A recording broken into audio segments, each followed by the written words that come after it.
আল্লাহ রাসূল সাল্লাল্লাহু আলাইহি ওয়াসাল্লাম ফরমায়েন ইন্না ফিল জাসাদি মুদগাতান ইযা সালুহাত সালুহাল জাসাদু কুল্লুহু ওয়া ইযা ফাসাদাত ফাসাদাল জাসাদু কুল্লুহু আলা ওয়া হিয়াল কলব। আল্লাহ রাসূল সাল্লাল্লাহু আলাইহি ওয়াসাল্লাম ফরমাইত্রা প্রত্যেকটা মানুষের শরীর প্রত্যেকটা মানুষের বডির মধ্যে এক টুকরা মাংসের টুকরা আছে। ইযা সালুহাত যদি মানুষ এই টুকরাটারে পাক করতে পারে, পবিত্র করতে পারে, ঠিক করতে পারে, সালুহাল জাসাদু কুল্লুহু কইত্রা তার সমস্ত বডি পবিত্র হয়ে যায়, পাক হয়ে যায়। ওই যা ফাসাদাত আর যদি ওই অন্তর এই যে টুকরা যেটা আছে টুকরাটা যদি কোনো মানুষে যদি সয় গুনাহ দিয়া বলিলায়, হিংসা দিয়া বলিলায়, অহংকার দিয়া যদি কোনো ব্যক্তি বলিলায়, কইত্রা ফাসাদাল জাসাদু কুল্লুহু কইত্রা তার সমস্ত বডিরে সেই ব্যক্তি নাপাক করিলায়।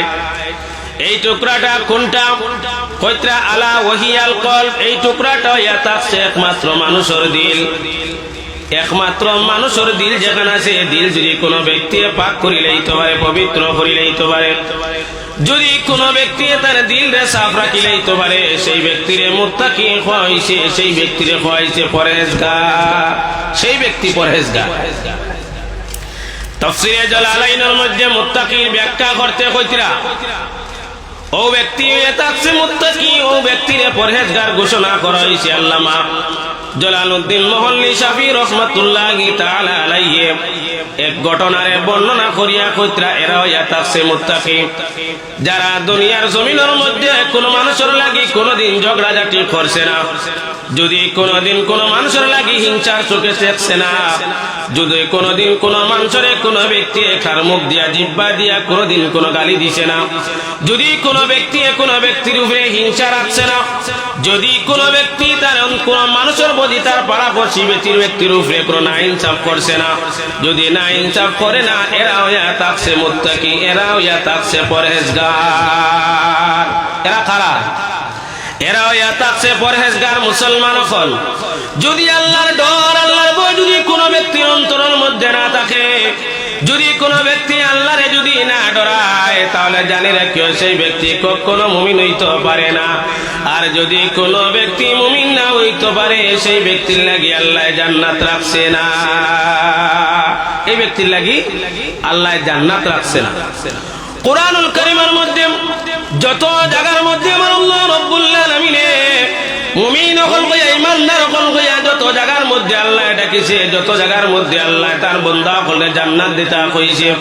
এই প্রত্যেকটা জান্নাত দেওয়া জায়গা আপনার মধ্যে আমার আল্লাহ রাব্বুল আলামিন ঈমানদার কইয়া ডাকিছেন। আমার আল্লাহ রাব্বুল আলামিন পবিত্র কালামুল্লাহ শরীফের মধ্যে ফরমায় ওয়াদাহুল্লাহুল্লাযীনা আমানু,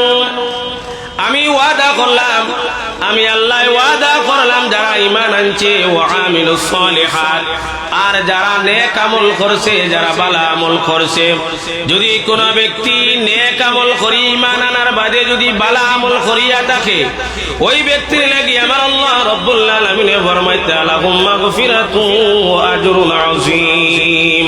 ওই ব্যক্তির লাগি আছে আল্লাহর পক্ষ থেকে মাগফিরাত, ওই ব্যক্তির আমার আল্লাহ রাব্বুল আলামিন মাফ করিয়া দেন, আর তারে আল্লাহ রাব্বুল আলামিন বড় সওয়াবের অংশীদার করে। হোক সুবহানাল্লাহ।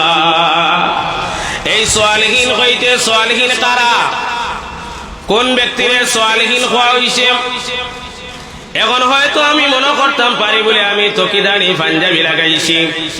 আমার লেবাস সুন্দর আছে, আমি ভালো পথে চলি, আর আমি 5 ওয়াক্ত নামাজ পড়ি, আমি রোজা রাখি, আমি হজ করি, আমি যাকাত দেই, প্রত্যেকটা বিষয়ে ইসলামের যতটা পরিকাঠামো আছে প্রত্যেকটা বিষয়ে আমি পারদর্শী। আর যদি আমার ঈমান থাকে না, তাহলে সমস্ত আমলগুলা তোমার আল্লাহর দরবার কবুল হইতে সমস্ত বেকার, সব আমলগুলা আল্লাহর দরবার থেকে তোমার ঘুরে বেকার হয়ে যাইব গিয়া। প্রথমে আপনি ঈমান আনতে হইব আল্লাহর উপরে, আল্লাহর ফেরেশতাগণের উপরে, আসমানি কিতাবগণের উপরে, রাসূলগণের উপরে, কিয়ামতের দিনের উপরে, আপনার মরার পরে আবার জিন্দা হওয়ার উপরে আপনার ঈমান আনতে লাগবে। আপনি যখন ওইগুলা জিনিসের উপরে ঈমান আনবা, ঈমান আনার বাদে আমার আল্লাহ রাব্বুল আলামিন তান বান্দা আপনার লাগি কিছু ফরজ রাখিয়া গেছেন। এইপরে যে সালিহিন যারা কইছেন, সালিহিনের ব্যাখ্যার মধ্যে তাফসীরে ইবনে কাসীরের মধ্যে লেখেন সালিহিন কারা? কতরা সালিহিন ওগুলো মানুষ থাকছেন যারার উপরে ওয়াজিব হইয়া থাকছে যতটা জিনিস ফরজ হইয়া থাকে যতটা জিনিস ওয়াজিব হইয়া থাকে যতটা জিনিস সুন্নত হইয়া থাকে যতটা জিনিস মুস্তাহাব হইয়া থাকে যতটা জিনিস তার উপরে শরীয়তের বিধানে যতটা জিনিস আল্লাহ রাব্বুল আলামিন দিয়া গেছেন আল্লাহর হাবিব রাখিয়া গেছেন প্রত্যেকটা জিনিস যদি কোনো ব্যক্তি পালনকারী হইয়া থাকে এরা হইয়া থাকছে সালিহিন এরা কারা সালিহিন এখন আপনি লক্ষ্য করিয়া দেখবা যদি আপনি নামাজের ক্ষেত্রে যান দেখবা মুসলমানদের মধ্যে বড় ভয়াবহ রূপ দেখা যায় একটা জায়গা এমন পর্যায়ে দেখা দিছে মুসলমান হল আমরা সালিহিন আমরা মনে করি আমরা জান্নাতি আমরা মনে করি আর আমরা বেহেশতি আমরা মনে করি আমরা আল্লাহ জান্নাত দিলাইব কিন্তু মুসলমান হল ইসলামের শরীয়তের বিধান মতে যদি আপনি চলুন না রে ভাই মুসলমান খালি কিয়ামতের মাঠে আপনার লাগি আল্লাহ বড় আযাব রাখছি এই সালিহিনগুলোর মধ্যে প্রথমে আনা হয়েছে যারার উপরে ফরজ হয়েছে যেগুলা ফরজ করে দেওয়া হয়েছে ফরজে পরিপূর্ণ হালতে একজন ব্যক্তি আদায় করত যতটা ফরজ ফরজের মধ্যে 4টা আছে প্রথমে যে ঈমান আনলাম ঈমান আনার পরে আমরা রূপে 4টা ফরজ আছে আপনারা লক্ষ্য করিয়া দেখবা এই 4টা ফরজের মধ্যে একটা ফরজ ইয়া থাকছে নামাজ আরেকটা ফরজ ইয়া থাকছে রোজা আরেকটা ফরজ ইয়া থাকছে হজ আরেকটা ফরজ ইয়া থাকছে যাকাত ঈমান আনার বাদে আপনার রূপে 4টা ফরজ এই 4টা ফরজের মধ্যে 2টা ফরজে আমার আল্লাহ রাব্বুল আলামিন আমতুরভাবে দিয়া দিয়েছেন প্রত্যেক মানুষের লাগিন ফরজ গদনি হোক চাই গরিব হোক খালা হোক চাই দলা হোক সর্বধর্ম সর্বধরনের মানুষের লাগি হইয়া থাকছে এই 2টা জিনিস ফরজ 2টা জিনিসের মধ্যে 2টা ফরজের মধ্যে আমার আল্লাহ রাব্বুল আলামিন রক্ষা করছেন এই যে ফরজের মধ্যে হজ আর যাকাত 2টা আছে এই 2টা একমাত্র যারা মালিকে নেশাব হইয়া থাকুন যারা ধনী মানুষ হইয়া থাকুন এই ধনী মানুষের লাগি হইয়া থাকছে হজ আর ফরজ কিন্তু ভাই মুসলমান হল যারা নামাজ যে আমরা উপরে ফরজ সালিহিনগুলোর ব্যাখ্যার মধ্যে এই ফরজের কথা উল্লেখ করা হয়েছে কিন্তু কোরআনুল কারীম দ্বারা পাওয়া যায় যারা নামাজি মানুষ এরারেও কিন্তু কাল কিয়ামতের মাঠে আল্লাহ রাব্বুল আলামিন জাহান্নামে দিব কোরআন শরীফ দ্বারা সাক্ষী আমার আল্লাহ রাব্বুল আলামিন ফরমায়েন ফাওয়াইলুল লিল মুসাল্লিন এগুলো নামাজি হলরে আল্লাহ রাব্বুল আলামিন জাহান্নামে দিব নামাজ পড়িছেন আপনি ঠিক আছে এই নামাজটা যে আপনি পড়িছেন নামাজ পড়ার বাদেও কিন্তু আপনি জাহান্নামে যাইতে লাগেন কেন আপনি জাহান্নামে যাইতে লাগেন এই যে নামাজটা আপনি পড়িছেন আল্লাযীনা হুম আন সালাতিহিম সাহুন যে ব্যক্তি নামাজটা পড়িছে সেই ব্যক্তি তার নামাজের খবরটা নিজেও কইতে পারে না নিজে তার নামাজের বিষয়ে খবর রাখতে পারে না কিতাবা নামাজ পড়ে কিতাবা রুকু করে কিভাবে কিয়াম করে কিভাবে সাজদা করে আসলে নি পাওয়া যায় না ইলা নামাজের তকরিমা বান্দিছে বান্দিয়া খালি ওবাই সার ইলাও তো পাওয়া যায় যদিও ইলা পাওয়া যায় না দেখবা রুকু করতে সময় খালি রুকু গেছে আর উঠে গেছে ইলাও তো আসলে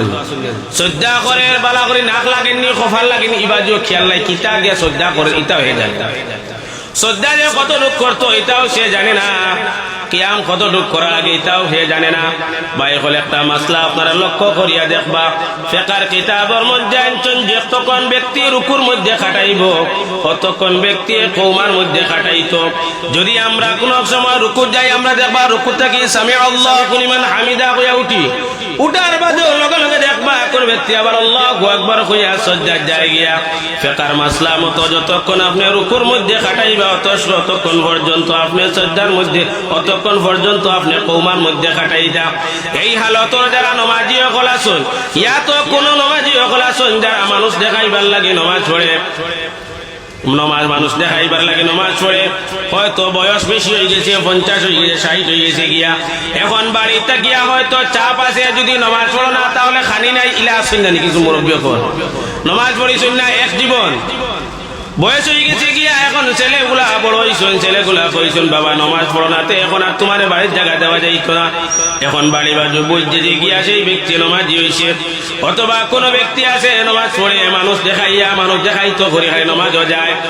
এই নামাজি মানুষ যারা বলাছেন এরারে খাইল কিয়ামতের মাঠে আল্লাহ রাব্বুল আলামিন জাহান্নাম দিব এরারে আল্লাহ জাহান্নাম দিব যে জাহান্নাম আল্লাহ দান করব দিব এই জাহান্নামে দেখছে ওয়াইল নামের একটা জাহান্নাম জাহান্নামের মধ্যে একটা দি জাগারে ওয়াইল খোয়া হয়, যে ওয়াইলর আগুন যেটা আছে, ওয়াইল নামক জাহান্নামের যে আগুন